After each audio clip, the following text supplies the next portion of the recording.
the Muslim world is under oppression and attack across the entire world. Let's start with the United States. This is the military superpower of the world, with bases in over 2/3 of the nations, and several ongoing wars. The false flag attack of 9/11 allowed for the powers that be to create a war on terror, or a war primarily against Islamic self-rule. In Europe there is increasing tension between the Muslim minorities in their countries, and the tendency for governments to use Muslims as a scapegoat for their own destruction of the economies by selling out their nations to the international bankers. Tunisia, Libya, and Egypt all had recent mass revolutions. In Libya the West destroyed the nation under the guise of a no-fly zone, and has left it to heavily armed and divided tribal powers. Egypt is still under military rule. Somalia has been through several wars recently, including attacks from Ethiopia, Kenya, and drone attacks by the US. Sudan was recently divided into two. Yemen is in basically a civil war, with tribal rebellion and militants fighting against the government. The US is constantly bombing the country. Palestine has been under Israeli occupation for decades, with no end in sight.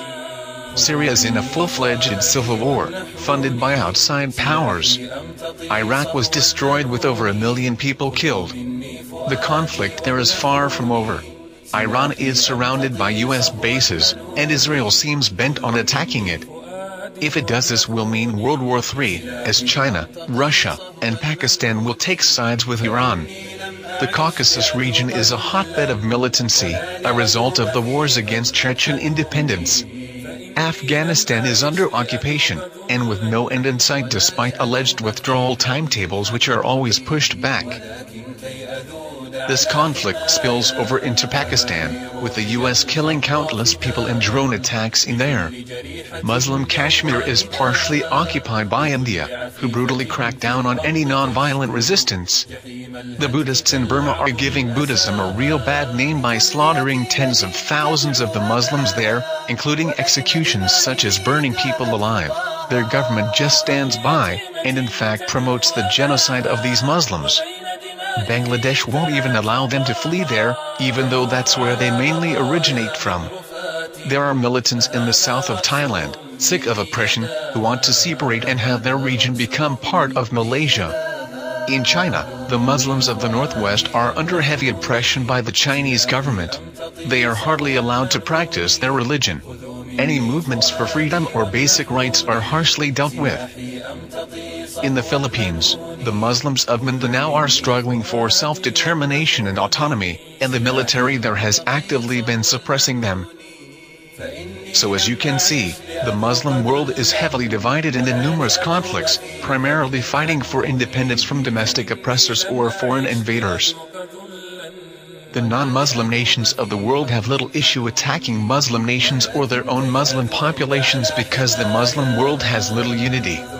The only solution for both Muslims and non-Muslims is for the Muslims to form a union, a new caliphate.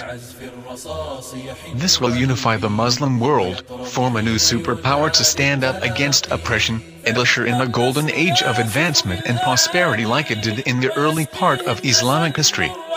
While the Europeans seemed to stagnate under religious government, the Muslims prospered under it. They laid the foundation for the modern technologies we have today.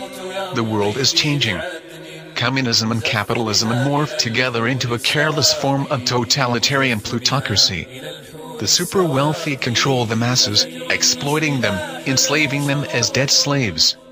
The morality of the peoples has collapsed, resulting in enormous social problems.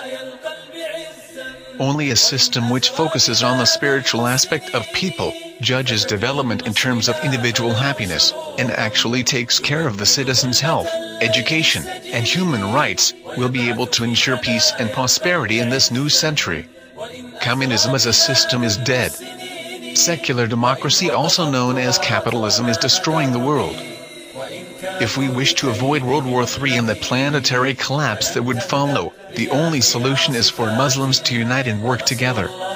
The entire world would benefit from a new Muslim union and all the advancements in technology, politics, and sociology that come with a truly Islamic system.